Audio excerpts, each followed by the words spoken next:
안녕하세요. 네, 오늘도 잘 오셨습니다. 찬바람이 손이 시릴 정도로 불더라고요. 이게 사실 11월 달 정상인데 한참 여름 같은 늦여름 같은 날씨였다가 갑자기 찬바람이 불어서 좀 낯설고 당황스럽기도 하고 또 특별히 우리 전도회 기간에 이렇게 갑자기 추워져서 또 역시나 사단이 가만히 있지 않는구나 이런 생각이 듭니다. 하지만 여러분들 그 방해를 뿌리치고 이 자리에 잘 오셨습니다. 우리가 늘 기억해야 될 것은 우리를 방해하는 마귀가 있다라는 사실입니다. 우리가 이걸 얼마나 자주 잊는지 몰라요. 그런데요, 여러분들, 우리가 싸우는 적이 실제로 있는데 없다고 생각하면 이기기가 쉽겠어요, 어렵겠어요? 예? 있어요. 적이 있는데 얘를 무시하고 아니야, 넌 없는 거야, 넌 별거 아니야, 없어 라고 생각하면 이기기가 쉬울까요, 지기가 쉬울까요? 네, 맞습니다. 우리가 그래서 기억을 해야 돼요. 물론 우리가 믿는 하나님은 우리 마귀보다 훨씬 더 강하신 분이십니다.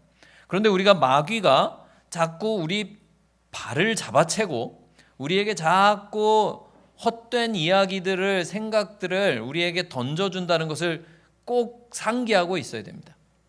그래서 내 머릿속에서 뭔가가 생각이 떠올랐다고 해서 그거를 전부 내 마음에서 나왔다라고 생각하면, 오해하면 안 돼요. 문득 어떤 생각들이 떠오릅니까? 아주 이렇게 꼬부라진 못된 생각이 떠오를 때 있어요, 없어요? 네. 이 배우자에 대해서도, 남편에 대해서, 아내에 대해서 야, 기분 나쁜데? 그러고선 못 살겠는데? 이런 생각 들 때 있어요, 없어요? 없죠? 옆에 배우자가 있으면 없다고 하셔야 돼. 근데 간혹 있단 말이에요. 자녀들한테는 너무 사랑하니까 그런 생각이 안 들죠. 뭘 안 들어? 들지. 그죠? 들죠? 자녀한테도 야, 이거 어쩌나 싶을 때가 있어요. 이게 사랑하지만 야, 얘가 제대로 클까? 나중에 얘한테 밥 한 그릇이라도 내가 얻어먹을 수 있을까? 이런 생각이 들 때가 있단 말이에요. 우리가 그런 마음이 들 때 이렇게 꼬부라진 생각들, 교우끼리, 친구끼리, 또 교회에서, 학교에서, 또 사업체에서, 회사에서 다른 사람에 대해서 안 좋은 생각이 문득 들 때가 있어요. 그런데요, 그 생각을 이렇게 떨쳐버리지 않으면 하나님 또 예수님 또 안 좋은 생각이 드네요. 밀어버리지 않으면 어떻게 됩니까? 그 생각이 거기서 끝나지 않아요. 꼬리에 꼬리를 물고 점점 안 좋은 생각이 커집니다. 그러면요, 이 생각 그냥 꼬리에 꼬리를 물고 계속 생각하다 보면 남편이 어떻게 보여요? 아내가 어떻게 보여요? 야, 도저히 이 인간하고는 못 살겠다 이렇게 보여요. 네. 근데 그거 속지 마세요. 사단이 주는 생각입니다. 사단이 한 가지 생각을 던진 후에 우리가 그것을 덥석 물으면 어떻게 하냐면 그 다음에 또 다른 생각을 둬요. 그 다음에는 또 다른 생각을 줍니다. 계속 안 좋은 생각을 줘요. 교회 올 때도 여러분들 물론 우리 오늘 온라인으로 참여하시는 모든 분들 진심으로 환영합니다. 근데 이 교회에 직접 현장에 와서 듣는 것이 더 유익할 가능성이 높은 이유는 무엇이냐면, 여러분들 집에 나오실 때 벌써 찬바람이 싹 불면 살짝 갈등이 돼요. 살짝 갈등이 돼요. 물론 안 그러신 분이 있습니다. 어떻게 하면 그런 생각이 안 드냐면, 야, 내가 눈이 오든 비가 오든 태풍이 오든 뚫고 간다. 길이 막히든 차가 가다가 퍼지든 말든 내가 무슨 일이 있어도 오늘 집회에 참석한다라고 굳은 결심을 하고 나서면 괜찮아요. 아니면 늘상 그렇게 야, 교회는 당연히 가는 거지. 비가 온다고 안 가? 바람 분다고 안 가? 겨울이라고 안 가? 춥다고 안 가? 덥다고 안 가? 나는 그냥 가는 거야 라고 마음을 먹으신 분들은 그런 갈등이 없어요. 그런데 오랜만에 마음 다잡고 야, 전도해야 한다는데 또 아내가 부탁하니까, 또 사업체 아는 사람이, 지인이 부탁하니까, 친구가 부탁하니까 어렵사리 발길을 딱 뗐는데 찬바람이 불어. 근데 또 차를 딱 타려고 그러는데 시동이 안 걸려. 차를 타고 가는데 또 길이 막혀. 이러면 어떻게 됩니까? 이제 계속 뒤에서 뭐가 잡아당기는 것 같아. 이렇게 막 잡아당겨. 돌아갈까? 집에서 볼까? 유튜브도 중계한다는데. 그런데 이 현장으로 오는 그 과정 가운데 계속 결심을 하는 거예요. 난 간다. 아, 갈까? 아이, 그래도 가자. 이러면서 결심을 하면서 와서 여기 딱 와서 앉는 순간 어떻게 되냐면 이미 사단이 마귀가 자꾸 발뒤꿈치를 잡는데 뒤에서 끌어당기는데 그걸 뿌리치고 왔단 말이에요. 내 마음이 이미 마음에 말씀을 담을 준비가 되게 돼 있어요. 그러니까 똑같은 말씀을 들어도 집에서 이렇게 소파에서 이렇게 비대면 누워서 핸드폰으로 이렇게 보고 있으면 어때요? 이 또 설교자가 시원찮네? 그러면 아이, 딴 거 들을까? 이렇게 되면 벌써 마음 자세가 언제든지 난 딴 거 한다, 언제든지 채널 돌린다, 이런 마음이면 이 말씀이 내 귀로 잘 안 들어와요. 다 공부해 보셔서 아시잖아요. 내가 마음 잡고 어려워도 졸려도 내가 딴 생각이 들어도 어떻게든 이거를 끝내겠다라고 마음 먹으면 그게 정말 공부가 돼요. 하지만 그렇지 않고 좀 지루하면 그만둬야지 문제 어려우면 자야지, 이러면 공부 하나도 안 되는 거예요. 사단이 우리를 방해합니다. 특별히 뭘 방해하냐면 말씀을 듣는 거는 아주 죽도록 방해합니다. 굉장히 방해해요. 왜냐하면 이 말씀을 들으면 우리 마음 가운데 사단을 대항하여 싸울 힘이 생기고 하나님께 더 가까이 나아가기 때문에 말씀은 어쨌든 성경을 읽으려고 그래? 어디 기도를 하려고 그래? 어디 그 중에서도요 예언이요. 예언은 아주 그냥 사단이 이를 득득 깔면서 싫어해요. 왜? 거기에서 자신의 정체와 자신의 운명이 다 드러나기 때문에 그렇습니다. 여러분들 잘 오셨습니다. 또 오늘 온라인으로 또 이 채널을 키신 분들 잘하셨습니다. 끝까지 집중하시고, 어제 말씀드렸듯이 저는 이 말씀을 담기에는 너무 부족한 사람입니다. 오히려 방해가 됐으면 됐지 전혀 득이 안 되는 사람이에요. 그러나 정말 감사하게도 우리 하나님께서 그분의 영, 성령 하나님을 보내주시겠다고 약속하셨고, 주의 말씀을 읽는 자들에게는 그 성령께서 지혜를 주십니다. 성령께서 깨우쳐 주십니다. 이해하게 하시고 우리 마음에 친히 한 사람 한 사람에게 필요한 메시지를 주십니다. 믿으시길 바랍니다. 받으실 수 있으실 것입니다. 저를 하나님께서 보내셨지만 하나님께서 분명히 친히 말씀하실 것입니다. 오늘 그 말씀을 꼭 듣고 돌아가시길 간절히 바라겠습니다. 기도하시겠습니다. 하늘에 계신 우리 아버지 하나님, 주님의 너무나 사랑하는 주님의 피로 산 귀한, 천하보다 귀한 분들이 이곳에 모였습니다. 또 온라인으로 이 말씀을 듣고 있습니다. 주여, 주님 친히 말씀하여 주시옵소서. 주께서 우리에게 정말 전해주시기를 원하셨던 이 예언의 말씀이 이해되게 하시고 깨달아지게 하시고 그 가운데 주님의 음성을 분별하게 하시고 주님의 사랑의 마음이 우리 마음에 전해지게 하여 주시옵소서. 모든 듣는 자들이 깨달음 얻고 모든 듣는 자들이 예수 그리스도의 그 사랑을 마음에 담고 돌아가게 하여 주시옵기를 예수 그리스도의 이름으로 기도합니다. 아멘. 네, 우리가 한 주간 누가 살아남을 것인가 라는 제목으로 하나님의 말씀 함께 연구하고 있습니다. 오늘은 다니엘서 중에서도 특별히 다니엘서 2장을 가지고 누가 다스릴 것인가 라는 제목으로 하나님의 말씀 연구해 보도록 하겠습니다. 다시 한번 말씀드리지만 이미 연구를 해보셨던 분이나 그렇지 않은 분들이나 모두 다 개인적으로 이 말씀의 연구를 더 깊이 하게 되시길 바랍니다. 우리 존경하는 담임 목사님과 또 우리 진성수 목사님, 또 우리 이현 목사님 정말 잘 가르치실 수 있습니다. 저보다 훨씬 더 잘 가르치시기 때문에 꼭 함께 말씀을 연구하시고 또 개인적으로 연구하셔서 이 귀한 진리를 여러분들이 직접 맛보셨으면 좋겠어요.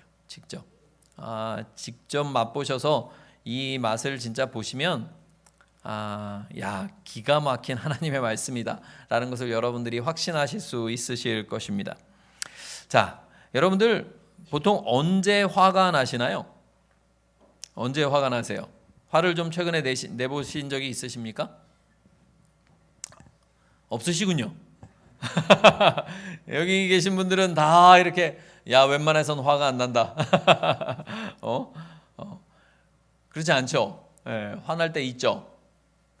우리가 주로 언제 화를 내나 제가 가만히 살펴보니까 언제 화가 나냐면 우리가 내 기대대로 내 생각대로 되지 않을 때 화가 납니다. 예를 들면 이런 거예요. 이제 교회를 가려고 집을 나서는데 집을 나서서 다 준비를 하고 딱 신발을 신었습니다. 그런데 배우자가 안 나와요. 그제서야 저쪽 화장실 쪽에서 잉 하고 드라이 소리가 들려요. 화가 나게요, 안 나게요? 이제 뭐 그런 거 정도에 내가 화 안 납니다. 그러시는 분들 계세요. 그리고 이제 도 같으셔서 나 먼저 가오 그러고서 가는 사람도 있어요. 그러나 벌써 딱 그 소리를 듣는 순간 뭐 했어? 이런 생각이 들어요. 빨리빨리 가야지. 왜? 지금 가야 안 늦으니까. 그런데요, 그렇게 화가 날 때 가만히 생각해 보면 몇 시 몇 분에 나가자고 약속했어요, 안 했어요? 안 했어요. 대부분이 안 합니다. 그죠? 미리미리 여보 우리 한 20분에 나갑시다. 그때까지 준비해 줘요. 이렇게 얘기했으면 그래 뭐 화 날 만도 하지 라고 하지만 대부분은 얘기 안 합니다. 얘기하세요? 전 안 해요. 잘 안 하고 그냥 뭐라고 생각하냐면 그냥 의뢰이 그쯤 되면 나가야지라고 생각하고 나가서 딱 신발을 신고 왜 이제까지 준비를 안 했어? 왜 이제 와서 이렇게 미적거려? 라고 생각을 해요. 근데 그 기준이 되는 시점이 언제예요? 그 기준이 되는 시점이 배우자가 준비한 시간이에요? 내가 준비한 시간이에요? 내가 나가는 시간. 내가 나가는 시간이에요. 내가 나가는 시간. 내가 가서 신발 딱 신고 준비한 시간이 기준시야. 그래서 그때까지 준비했으면 오케이. 화 안 나도 돼. 근데 그거보다 먼저 준비했으면 뭐라고 그래요? 왜 이렇게 서둘러 아직 여유도 있는데 이렇게 해요. 희한하죠? 사람이. 그러니까 이게 기준이 딱 나에게 있어요. 그래서 나한테 내 기대대로 내 생각대로 맞춰주지 않으면 화가 나요. 화가. 이게 되게 묘한 일입니다. 여러분들이 언제 화나는지를 생각해 보세요.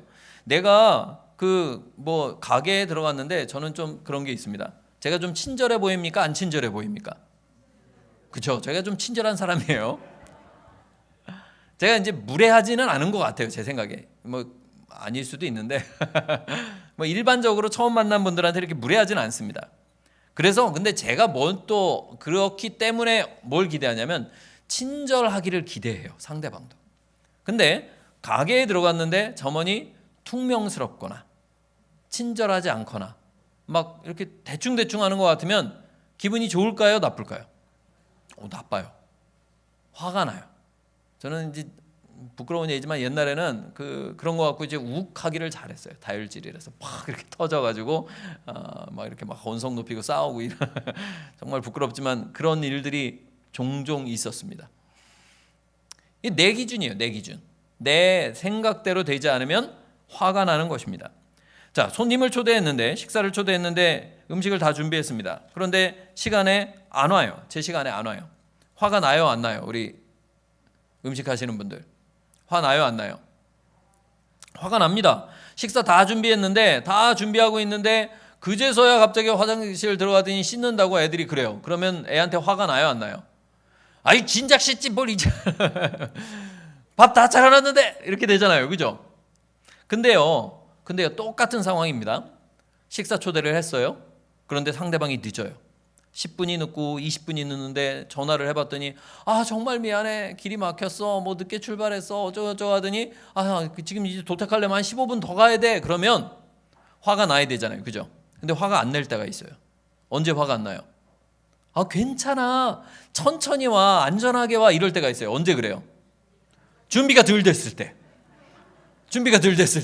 내가 음식을 다 준비해놓고 요때쯤 오겠다 싶었는데 안 오면 화가 나는데 내가 지금 막 마음이 너무 급해 큰일 났어. 근데 훨씬 더 늦는데도 훨씬 더 늦지만 내가 준비가 안 돼 있으면 이거 다행이다 싶어요.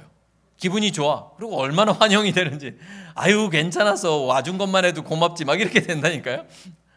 이게 뭐가 기준이에요? 우리는 내가 기준이에요. 내 마음대로 되기를 원하는 거예요. 이 굉장히 웃긴 건데 내가 신도 아니고 하나님도 아닌데 세상 만사가 내 위주대로 돌아가기를 원하는 거예요. 교회가 아무리 좋은 교회라도요 내 기대가 뭔가 이런 기대가 있는데 그 기대를 교회가 충족시켜주지 않으면 교회에 대해서 불만이 생겨요. 이게 이런 종류의 이런 화에는 그 분노의 근저에는 뭐가 있냐면 주도권과 다스림에 대한 욕구가 있습니다. 내가 주도하기를 원해요. 내 마음대로 하기를 원한단 말이에요. 그래서 우리가 아무리 좋은 식당을 가도 내가 원해서 갔으면 맛있게 먹어요. 근데 막 가기 싫어, 오늘은 집에 있고 싶어. 근데 막 아유 좀 나와, 괜찮아, 진짜 맛있다니까, 그러고 끌고 가. 그럼 아무리 맛있는 음식도 다 그냥 만사 귀찮고 맛있는지 잘 몰라요. 이게 뭐냐면 주도권이에요. 근데 내가 주도해서 집에서 국수 끓여 먹어도 그게 훨씬 맛있어. 국수 먹고 싶은데, 그러고선 남들이 볼 땐 야 이거 되게 맛없어. 그래도 내가 주도해서 이렇게 먹으면, 애들도 그래요. 애들도 패스파인더 애들, 어린이부 애들도요 정말 맛없거든요. 근데 지네들이 만들어 먹는 건 엄마가 만들면 맨날 맛이 있네 없네 맨날 밥투정하는 애들이 지네들이 만들어서 먹으면 맛있게 먹어요. 이게 뭐냐면 주도권에 대한 욕구가 있습니다. 또 다른 욕구는 뭐냐면 다스림에 대한 욕구예요. 내가 뭔가 이렇게 상황을 주도하고 지배하기를 원합니다. 그래서 내가 어떤 의견을 냈는데 회의석상에서나 어떤 모임석상에서 내가 의견을 냈는데 사람들이 그건 아닌 것 같아 그러면 그런가? 이렇게 받아들여지세요? 아니요, 빈정상해요. 뭐야? 애써 말했는데 뭐야? 기분 나빠져요. 아니 사실은 되게 생각이 다를 수 있잖아요. 상대방이 내 의견을 반드시 따라오란 법이 없잖아요. 근데 내가 말했는데 그거 안 따라온다고 화가 난다니까요. 이게 어떤 욕구냐면 주도권과 다스림에 대한 욕구입니다. 이 욕구가 우리에게 있는데 이게 왜 있냐? 왜 있냐면 하나님이 이걸 주셨어요, 우리에게. 자, 창세기 1장 27절에 보면 하나님이 자기 형상 곧 하나님의 형상대로 사람을 창조하셨고 모든 생물을 다스리라 하고 명령하셨습니다. 우리에게 그 권한을 주셨어요. 그리고 그 능력도 주셨어요. 그래서 우리 안에는 뭔가를 다스리고 이렇게 지배하려는 욕구가 있습니다. 자, 또 한 가지 욕구는 무엇이냐면 주도권에 대한 욕구예요. 자율성에 대한 것이죠. 하나님께서 우리에게 선악을 알게 하는 나무의 열매는 먹지 말라라고 말씀하셨어요. 그러면서 뒤에 뭐라고 하시냐면 내가 먹는 날에는 이렇게 말씀하세요. 먹지 말라 해놓고 손을 묶어놓지 않으셨어요. 먹을 수 있게 하셨어요. 먹지 마. 하지만 먹을 능력은 있단 말이에요. 그리고 먹고 안 먹고는 내 의사 결정에 따른 거예요. 내가 주도하게 돼 있단 말이죠. 하나님이 그것을 강제하거나 세뇌하거나 강요하지 않으시고 분명한 가이드라인을 딱 선을 그어 놓으셨지만 그것을 넘어갈지 안 넘어갈지는 우리가 선택할 수 있게 하셨다고요. 그러다 보니까 우리 안에는 늘 주도하고 이렇게 다스리려고 하는 욕구가 있습니다. 이것은 나쁜 것이 아니에요. 괜찮은 것입니다. 좋은 거예요. 잘 사용되면. 그런데 어떤 문제가 생겼어요? 죄가 들어오니까 이게 고장 나버린 거예요. 주도권을 적절히 조화롭게 사용해서 서로 이렇게 잘 맞춰가야 되는데 그러지 못하게 된 거예요. 다스림의 권한도 이렇게 잘 맞춰서 아름답게 다스려면 좋겠는데 그러지 못하는 거예요. 기계가 고장난 것입니다. 자동차를 샀는데 어떻게 된 거예요? 핸들이 고장났어. 오른쪽으로 가야 되는데 오른쪽으로 아무리 틀어도 차가 오른쪽으로 안 가. 브레이크를 아무리 밟아도 브레이크가 서지 않아. 이렇게 된 거예요. 우리에게 욕구가 생겼는데 이 욕구가 많은 욕구들이 망가졌습니다. 식욕에 대한 욕구가 망가졌어요. 하나님께서 우리에게 식욕을 축복으로 주셨습니다.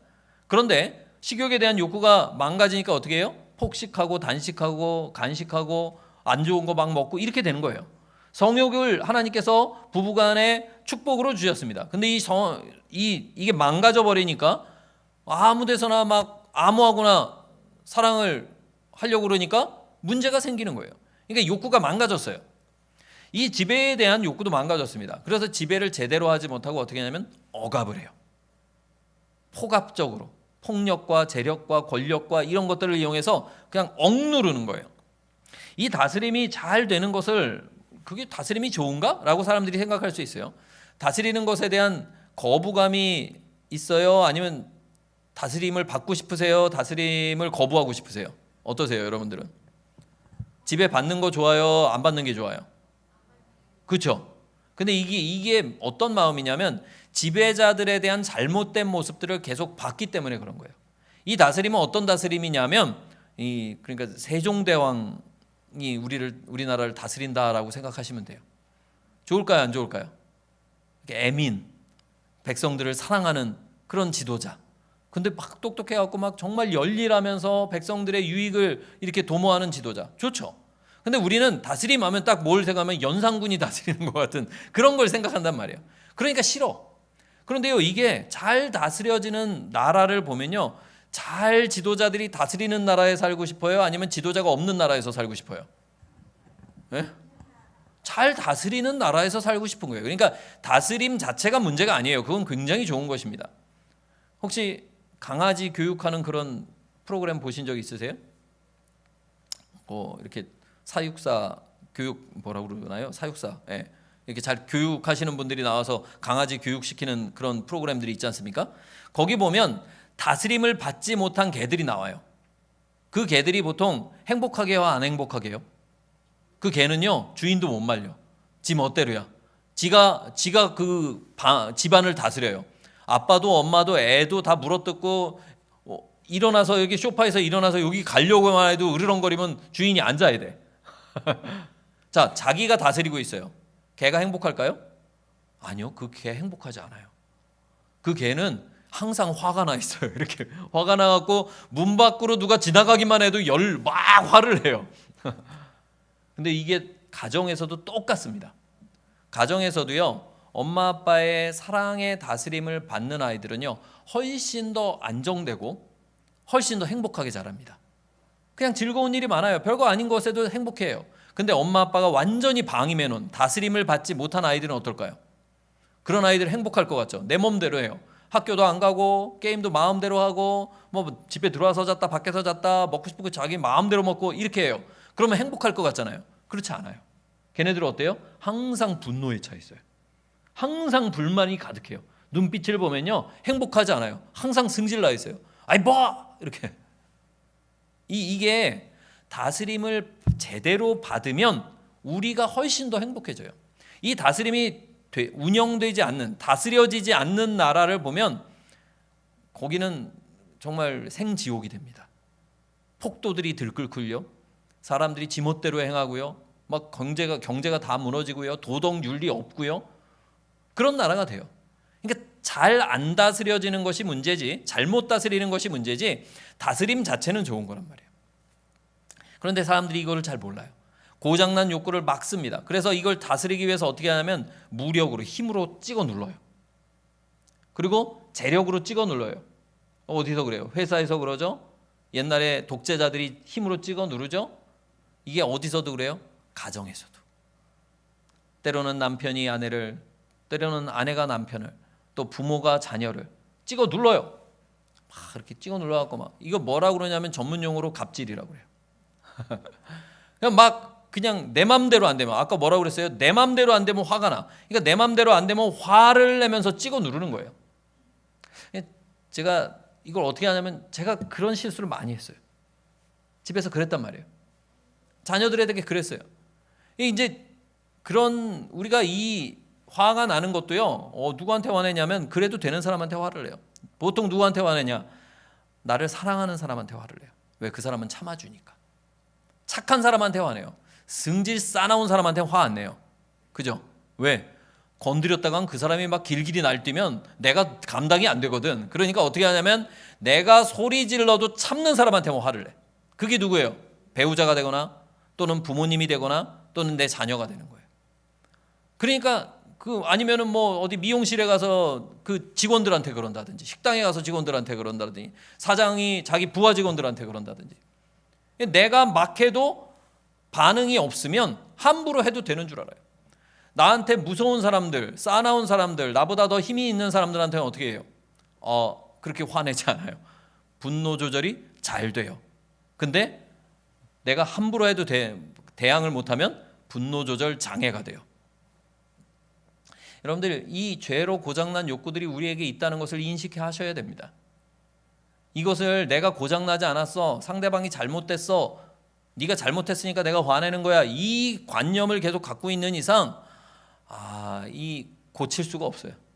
고장난 줄 인정을 해야 고치죠.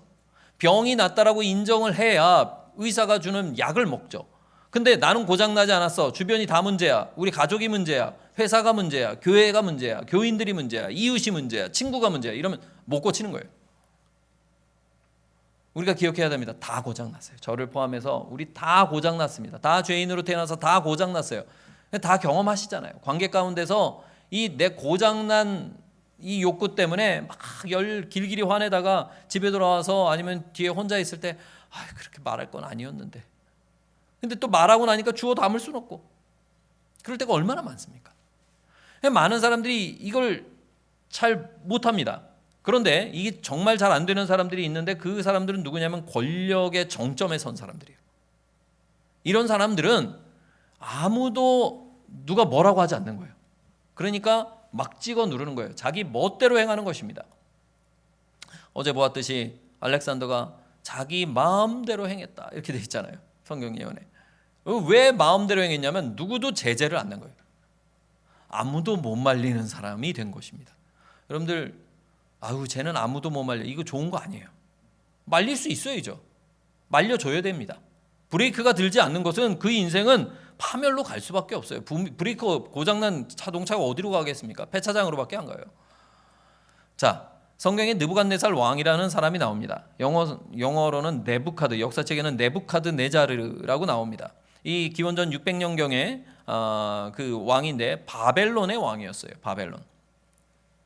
이 바벨론의 왕이었는데, 이 바벨론은 무슨 나라냐? 지금의 이라크예요. 그래서 이 이라크 사람들한테는 이 느부갓네살 왕은 약간 지금으로 우리나라로 치면 광개토대왕 같은 사람이에요. 이라크 최전성기를 이루어냈던 왕이에요. 그러니까 막 존경하겠죠. 옛날에 걸프전 때 그 미국과 싸웠던 사담 후세인이라는 대통령을 아십니까? 이라크 대통령이었죠. 이 사담 후세인의 롤 모델이 이 느부갓네살 왕이었어요. 그래서 이제 얼마나 존경을 했냐면 느부갓네살 왕의 그 궁전터에다가 자기 별장을 지었어요. 자기가 이 느부갓네살의 영광을 재현하겠다라는 게 이 사람의 모토였는데, 그래갖고 막 정말 느부갓네살처럼 지었어요. 방이 300개 별장에다. 이때 막 고고학계에서 난리가 났어요. 전 세계 고고학계에서 거기가 어디라고 거기다 별장을 짓냐. 궁궐터에다가 궁궐터 밑에 유물 있고, 그런데 그냥 방 300개짜리 어마어마한 별장을 지어놓고 내가 느부갓네살 왕처럼 우리나라를 멋지게 만들어 보겠다, 그렇게 했어요. 그런 사람이에요. 이 사람이 바벨론의, 그러니까 역사책에서는 신 바빌로니아 제국이라고 나옵니다. 근데 성경에는 그냥 바벨론 이렇게 나오는데, 이 바벨론을 융성하게 하고 부강하게 만들었는데 얼마나 부강했느냐? 이 고고학자들이 발굴을 해보니까 이 그때 느부갓네살 왕 당시에 그 벽돌입니다. 벽돌. 근데 이 벽돌에 뭐라고 써 있냐면 이렇게 써 있는 거예요. 잘 안 보이시죠?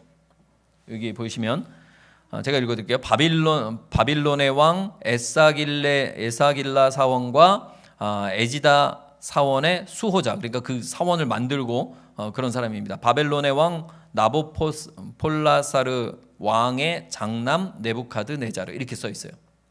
여러분들 혹시 자기 본인 사시는 집 지으신 분 계세요? 없으세요? 다 아파트 사십니까? 자기 집 지을 때 벽돌에다 자기 이름 도장 찍는 사람 봤어요, 못 봤어요? 네? 벽돌 하나하나에다 자기 이름 도장 찍어서 거기다가 벽체 세우는 사람이 있어요, 없어요? 없어요. 그런 사람이 어디 있습니까? 돈 아깝게. 돈을 조금이라도 아낄 판국에 그거 하면은 일이 뭐 몇 배로 늘어나잖아요. 근데 이 사람이 어떻게 했냐면 벽체를 세우는데 집을 짓는 게 아니에요. 도시를 세우는 거예요, 도시. 근데 그 도시의 벽돌들에다가 이렇게 자기 도장을 찍은 거예요. 그러니까 이 사람이 얼마나 권력이 위세당당하고 얼마나 돈이 많았는지를 알 수 있는 거예요. 돈이 그냥 남아 도는 거야. 뭐 돈, 야 그냥 써 이렇게 뭐 그냥 써, 돈은 많아. 그러니까 최대한 아름답게, 최대한 화려하게, 최대한 크게. 이 로버트 콜데바이라는 독일의 고고학자가 이 바벨론 유적을 발굴합니다. 그때까지는 몰랐어요. 이게 모래 폭풍에 다 묻혀갖고 그냥 모래 밑에 잠겨 있었어요. 근데 이 사람이 그 중동에 가서 1899년에 막 발굴을 하러 돌아다니는데 이 동네 사람들이 어디 또랑에 가더니 벽돌을 캐오는 거예요. 벽돌을 캐다가 그 벽돌을 갖다가 자기 집도 세우고 창고도 세우고 집도 짓고 이러니까 이 사람이 이게 뭐예요? 그러고서 이렇게 가서 봤더니 벽돌이 아까 그 벽돌인 거예요. 뭐가 이렇게 막 도장이 찍혀 있는 벽돌. 뭐야? 그러고선 가서 파봤더니 어마어마하게 큰 궁궐터와 이 성벽이 드러난 것입니다. 그런데 여기 보시면 약간 문양이 보일 텐데 이게 이제 이슈타르 문이라는 문입니다. 그 바벨론 성의 정문이에요. 이렇게 도색을 했어요. 도색을. 그러니까 돈이 남아 도는 거야. 거기에다가 조각을 하고 조각한 데 나는 황금색으로 입히고 거기다가 파란색은 지금은야 뭐 파란색 페인트가 많죠. 그러니까 그런데 2600년 전에 파란색 도색을 하려면 얼마나 많은 돈을 들여야 될까요? 합성이 유지가 안 나오던 때에 천연 염료로 파란색을 만들어서 돌에 칠해서 돌에 파란색이 저런 색감이 나오려면 어마어마한 물자를 동원해서 염료를 만들어내야 돼요. 근데 공장도 없잖아요. 사람이 다 밟아서 만드는 거잖아요. 그러니까 파란 꽃들 같은 거 따가지고 염료를 만들어갖고 이 성벽에다 칠할 정도로 이 사람이 대단히 부자였어요. 이런 바벨론의 왕이었습니다. 그러니까 이런 왕국을 세운 왕의 성품이 어땠을까요? 아주 괴팍했죠. 왜? 자기 마음대로 할 수 있거든. 그래갖고 이 사람 기록을 다니엘서에서 보면 맨날 열받아 있어. 맨날 뭐 조금만 이렇게 틀어지면 진노하고 통분하여 바벨론의 모든 지혜자들을 다 죽여 이렇게 하는 거예요. 조금만 열받으면 야 풀무불을 뜨겁게 하기를 평소보다 7배나 사람 사용시키는데 풀무불이 7배나 뜨거울 이유가 있어요 없어요? 없어요. 그냥 좀 뜨거우면 돼요. 근데 막 야 더 뜨겁게 그래가지고 다 저기다 집어넣어. 또 3장에서는 또 열받으니까 이때는 열받지도 않았어요. 3장에서 조서를 내리는데 이 다니엘한테 감명을 받았어요. 다니엘의 새 친구한테 감명을 받은 다음에 이 뭐라 그러냐면 누구든지 이 새 친구의 하나님을 함부로 얘기하거든 그 몸을 쪼개고 그 집을 거름토로 삼고 막 이렇게. 성격이 불 같은 사람이에요. 왜? 말려줄 사람이 없었어요. 자기 마음대로 해요. 돈도 많지 힘도 세지 왕이지 권력의 정점에 올라있지 자기 마음대로 하는 거예요. 여러분들 우리의 지배권은 마땅히 제어가 되어야 합니다. 제어되지 않으면 우리는 인생을 망가뜨리게 돼요. 우리의 사랑하는 사람들 가장 가까운 데 있는 사람들에게 상처를 주게 됩니다. 느부갓네살이 꿈을 꿨어요. 그런데 문제는 뭐예요? 꿈이 생각이 안 나네. 아침이 아니라 꿈을 꾸다가 막 꿈에서 시달리다가 벌떡 일어났는데 생각이 안 나요. 그래갖고 사람들을 불러 모읍니다. 꿈 좀 해석한다 하는 사람을 바벨론에서 다 불러 모아요. 야, 다 모여. 그러면서 뭐라고 하냐면 꿈을 해석해라. 근데 내가 꿈이 기억이 안 나니 내가 무슨 꿈 꿨는지도 맞춰라. 무슨 꿈을 꿨는지 말해주고 해석도 말해라. 그러면 그렇지 않으면 어떻게 한다? 너희 몸을 쪼갤 것이며 너희 집을 거름더미로 만들 것이요. 이 사람 늘 이런 식이야. 누구 생각나시는 사람 있으세요? 주변에서? 이런 사람?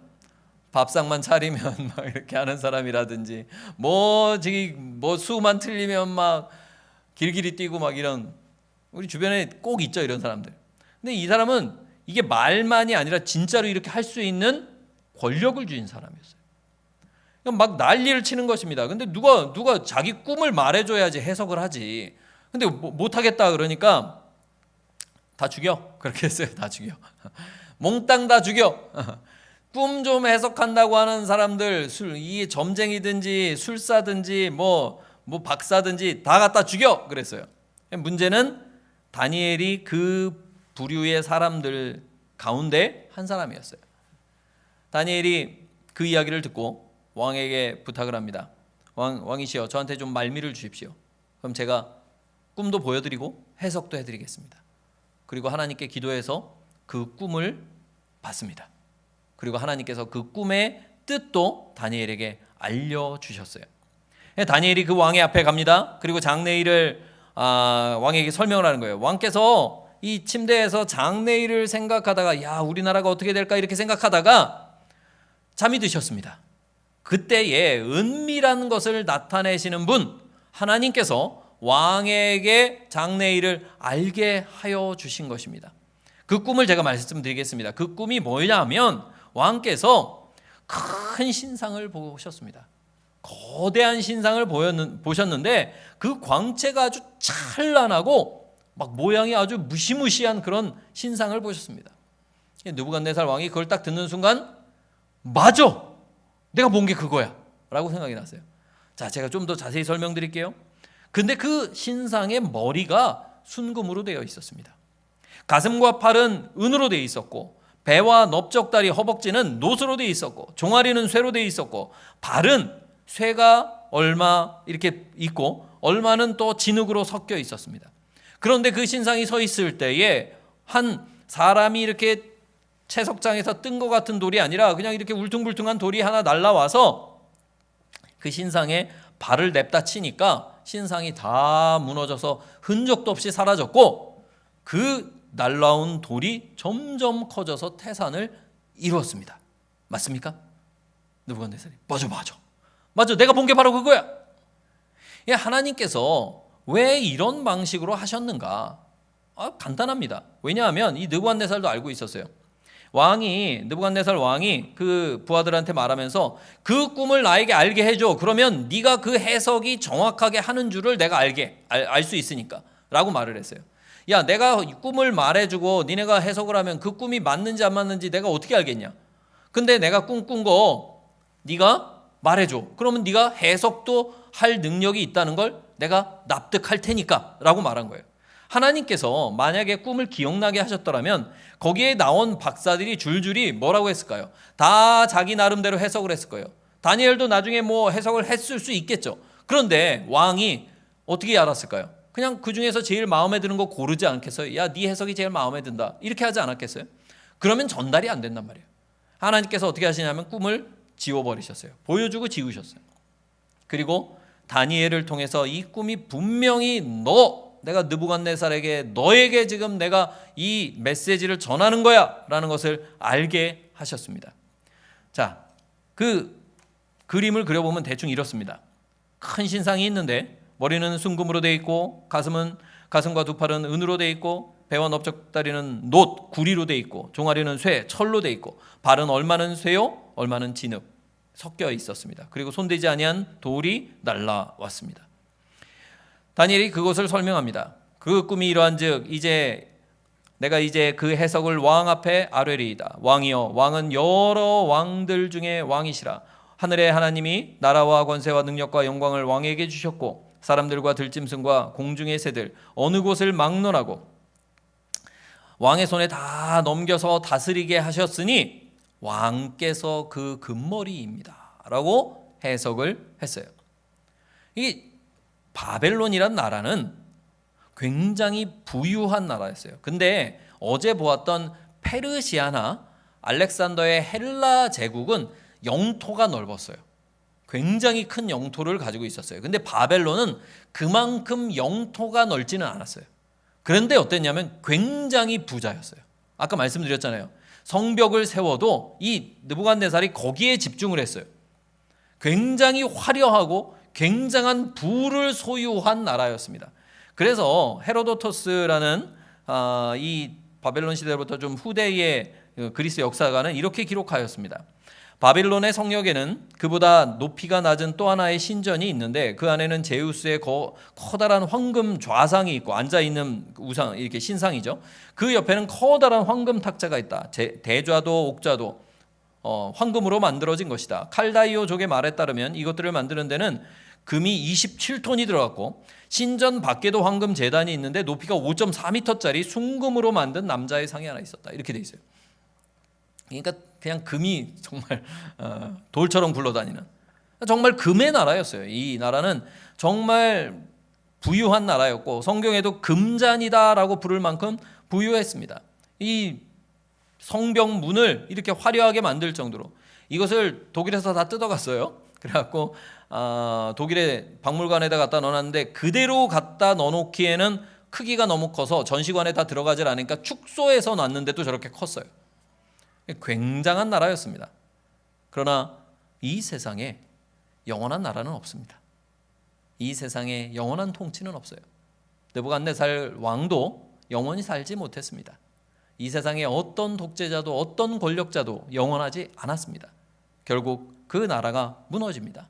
어떤 나라에 의해서 무너지냐면 어제 보았던 그 순양, 메디아와 페르시아, 메데와 바사가 연합한 페르시아 제국에 의해서 멸망당합니다. 근데 어떤 나라였냐면 왕을 뒤이어 왕보다 못한 다른 나라예요. 굉장히 넓은 지역을 점령하였지만 금보다 더 강한 단단함을 갖고 있지만 금보다는 가치가 떨어지는 은으로 표상된 이 페르시아 제국이 바벨론을 넘어뜨리고 패권을 장악합니다. 이 페르시아 제국은 어제 보았을 때 리디아라는 나라를 정복했어요. 근데 이 리디아에서 금화와 은화를 만들어서 유통시키고 있었어요. 그런데 페르시아가 거기 리디아를 점령하고 나서 보니까 이게 너무 괜찮은 거예요. 그래서 이 금화와 은화를 만들어서 화폐를 제대로 유통시킨 최초의 제국이 됩니다. 그런데 리디아는 작은 나라였으니까 그렇지 못했는데 페르시아는 굉장히 큰 제국이었기 때문에 이 화폐 제도가 전 세계로 뻗어나갈 수 있게 만들어줍니다. 그리고 세금을 뭘로 걷었냐? 이 은화로 걷었어요. 이 은화를 만드는데 돈이 이 은화에 들어가는 은이 있지 않습니까? 예를 들면 이런 거예요. 이 은화 하나를 만드는데 1,000원밖에 안 들어요. 근데 여기에 가치를 뭐라고 매겼냐면 2,000원으로 매긴 거예요. 그럼 이 은화를 만들면 만들수록 이득일까요? 손해일까요? 예?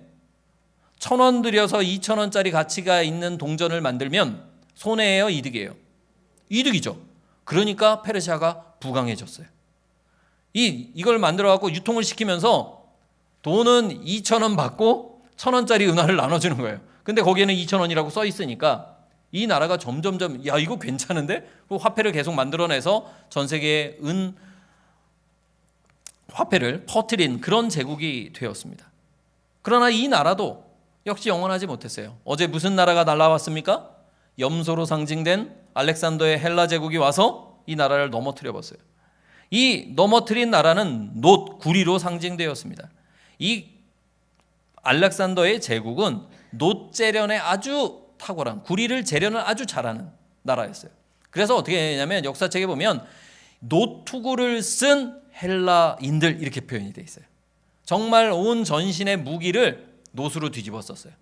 창과 칼 끝에 이렇게 창날과 칼은 쇠로 만들었지만 그 외에 방패도 놋으로 뒤집어 씌우고 갑옷도 다 놋으로 만들었습니다. 이 그리스는 놋을 가지고 세계를 정복해냈어요.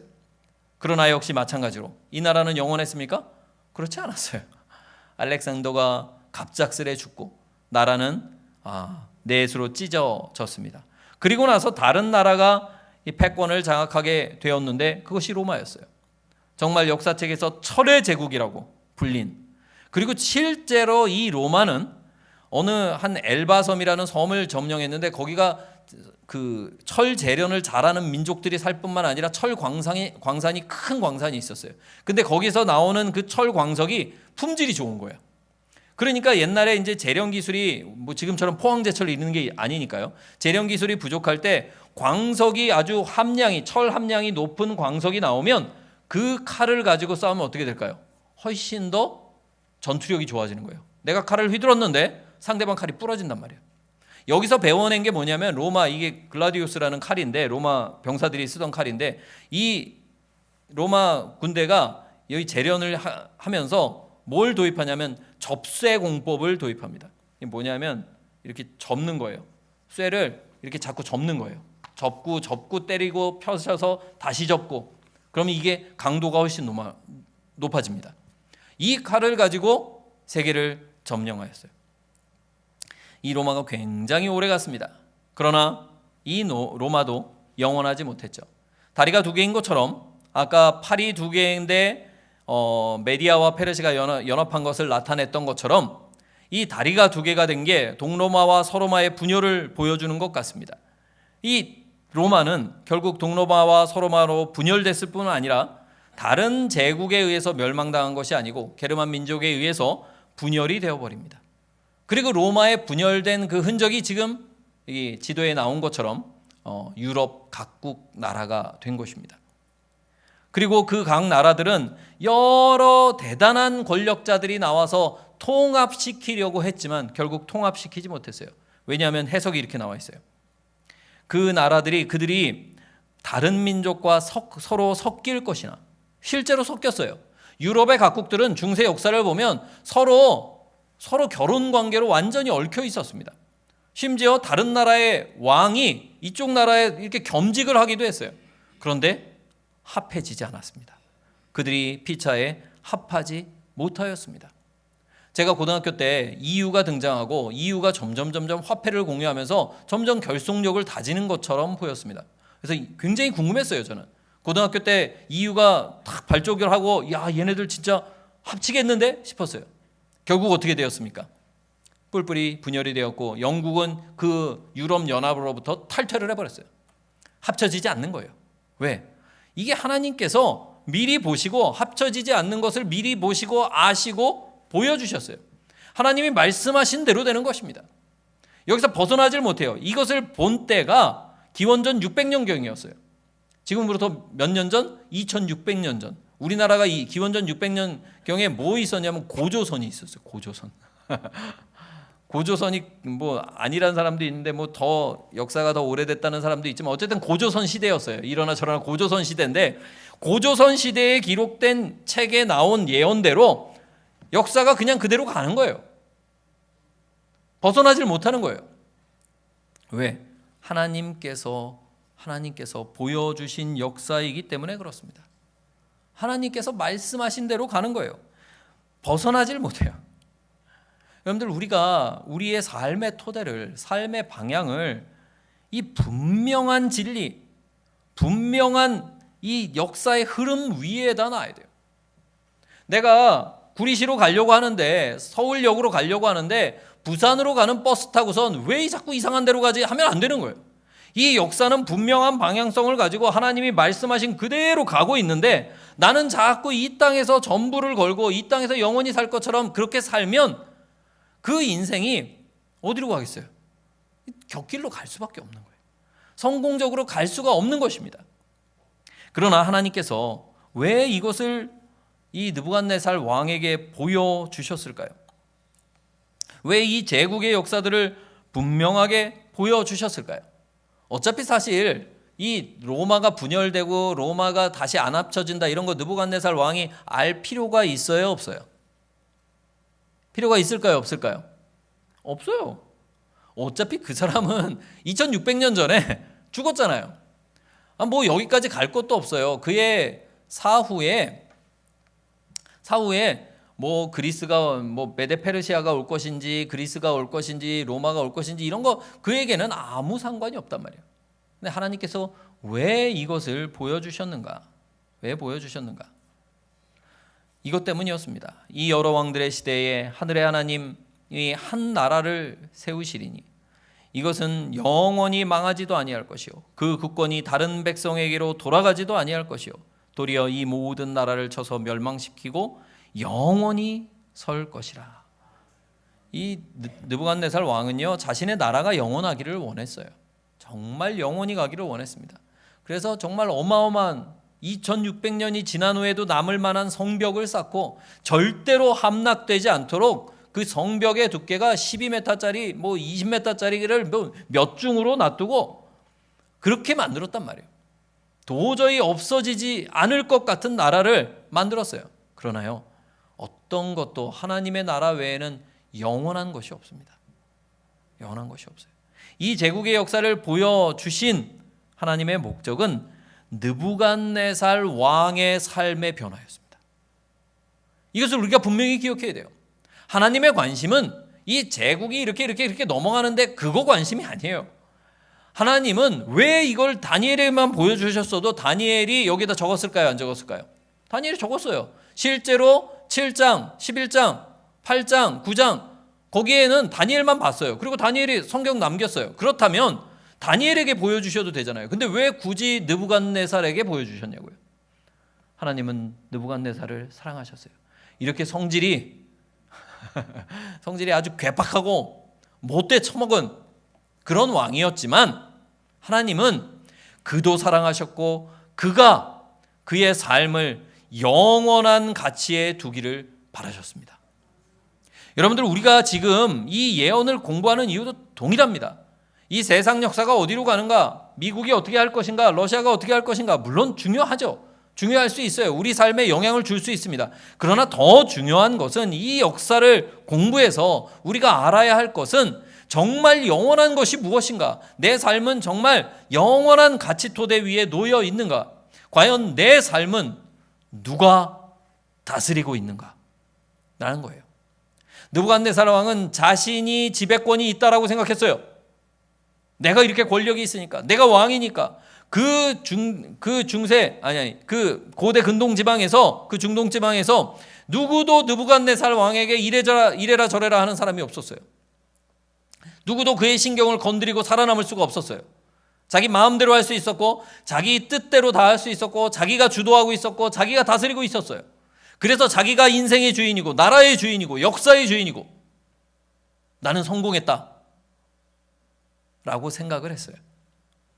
하나님이 아닌데, 야 그거 아니야. 그것을 보여주신 것입니다. 느부갓네살 왕이 이것을 끝내 이해 못했을 때 그가 지혜를 잃어버리고 짐승처럼 살아갑니다. 7년 동안. 다니엘서는 그것을 기록하고 있습니다. 여러분들, 우리가 자꾸 이렇게 나의 주도권과 지배력을 가지고 살려고 들면 어떻게 되냐면 자꾸 짐승에 가까워져요. 여러분들, 주변에서 자기가 권력이 있다고, 돈이 있다고, 자기가 주도권이 있다고 자기 마음대로 사는 사람들 멋있어 보입니까? 아니요, 거의 맹수에 가깝습니다. 짐승에 가까워요. 그냥 화내면 짖고 무는 그냥 길거리에 돌아가는 들개와 가깝지 사람에 가깝지 않아요. 누가 다스려야 합니까?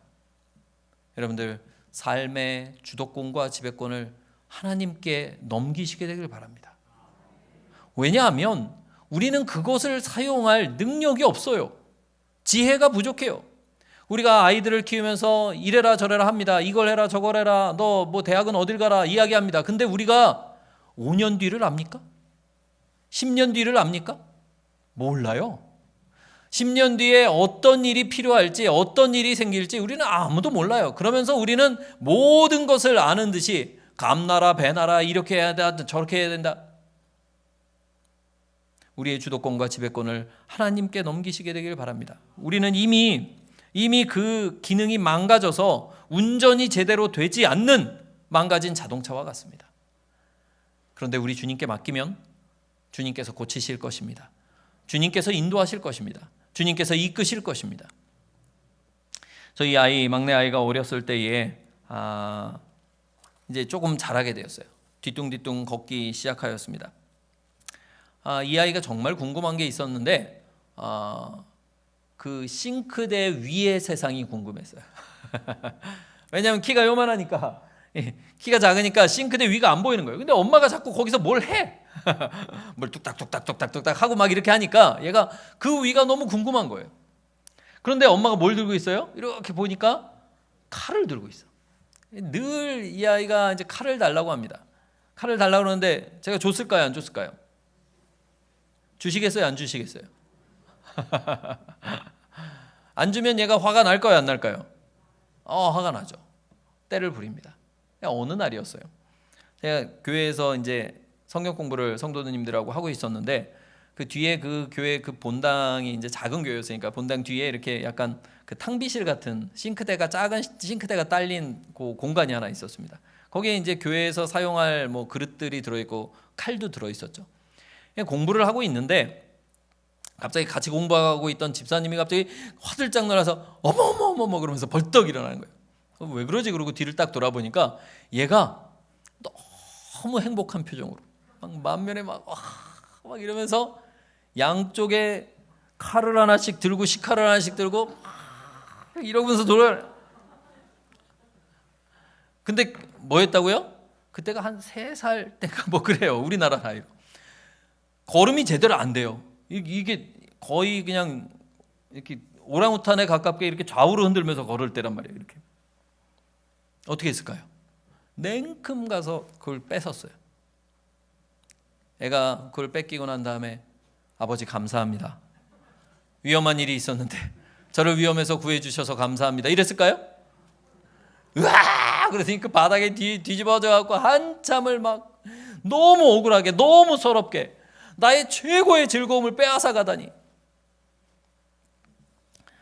여러분들, 우리가 하나님께 주도권과 지배권을 넘기지 않는 것은 3살 아이가 시칼을 들고 있는 것과 똑같습니다. 내 인생 내 뜻대로 한다고 제대로 되지 않아요. 우리가 이미 경험하지 않았습니까? 내 뜻대로 내가 하고 싶은 대로 할 말 다 하고 하면 성공적이든가요? 행복해지든가요? 관계의 문제가 해결되든가요? 안 돼요.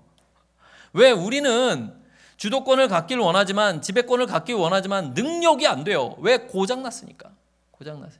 그래서 내 뜻대로 하면 할수록 연산군처럼 돼가는 거예요. 하면 할수록 히틀러처럼 되고 느부갓네살처럼 되는 거예요. 그래서 자꾸 나도 망가지고 남도 다치게 하는 거예요. 칼을 든 어린아이처럼. 하나님께서 우리에게 말씀하십니다. 얘야, 그 칼을 나에게 다오. 그 지배권을 나에게 다오. 내가 더 좋게 사용할 수 있단다. 내가 너를 더 잘 지도해 줄 수 있단다. 그 아이가 이제 6학년이 되었습니다. 내년이면 중학생이 돼요. 이제는 지 혼자 사과도 잘라 먹고 오렌지도 잘라 먹습니다. 제가 칼을 뺐을까요? 안 뺐을까요? 뺐지 않습니다. 왜? 이제는 할 수 있으니까요. 하지만 옆에서 여전히 주의를 줍니다. 야, 요거는 요쪽으로 자르는 게 훨씬 더 좋아. 손은 이렇게 놔야지 베지 않을 수 있어. 지도해 줍니다. 왜요? 아직은 더 교육이 필요하니까. 이제 더 자라고 나면, 제가 80이 되고 90이 돼서 손이 떨리면 그 아이가 아유 아버지 그거 하지 마세요 그러겠죠. 그렇게 자라나는 거예요. 하나님께서 우리에게 삶의 주도권과 지배권을 넘기라고 하실 때 하나님이 이기적이라서 우리를 마음대로 하나님이 좌지우지를 하려고 하는 게 아니에요. 우리의 유익을 위한 것입니다. 그리고 우리가 그것을 맡기면, 우리가 할 능력이 됐을 때 하나님께서 서서히 우리에게 다시 주도권과 지배권을 넘기십니다. 우리가 잘 사용할 수 있게 되면. 그리고 그렇게 잘 훈련받은 사람들이 하나님의 영원한 나라에 가서 정말 그 지배권을 사용하게 될 것입니다. 여러분들의 주도권과 지배권을 하나님께 넘기십시오. 하나님은 틀림없이 가장 성공적으로 실패함이 없이, 실수 없이 여러분들의 인생을 가장 아름다운 길로, 성공적인 길로, 영원한 길로 인도하실 것입니다. 주님께서 주시는 이 선물을 놓치지 마시고, 여러분들, 이 세상은 뭐 볼 게 있습니까? 이 짧은 세상 뭐 기대할 게 있습니까?